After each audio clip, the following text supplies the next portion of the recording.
माँ Gayatri recording studio.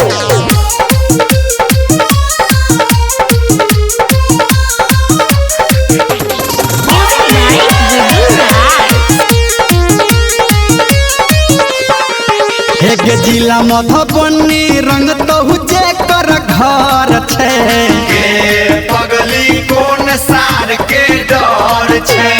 जिला दरभंगा रंग तहु जे कर घर छे पगली कोन सार के डर छे फगुआ के लहर छे फागुन के लहर छे जिला मधुबनी रंग तहु जे कर घर छे पगली कोन सार के डर छे जिला दरभंगा रंग तहु जे कर घर छे पगली कोन सार के डर छे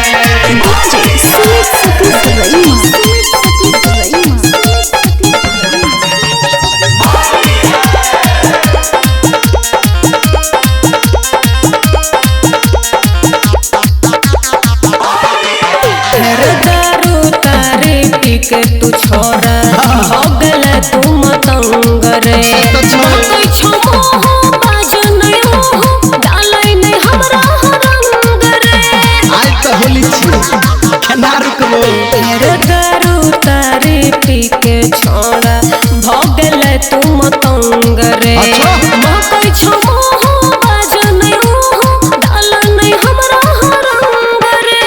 जिला सुपौल रंग तहु जे कर घर छे पगली कोन सार के डर छे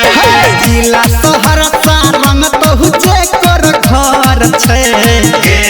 पगली कोन सार के डर छे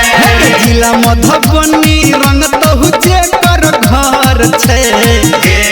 पगली कोन सार के डर छे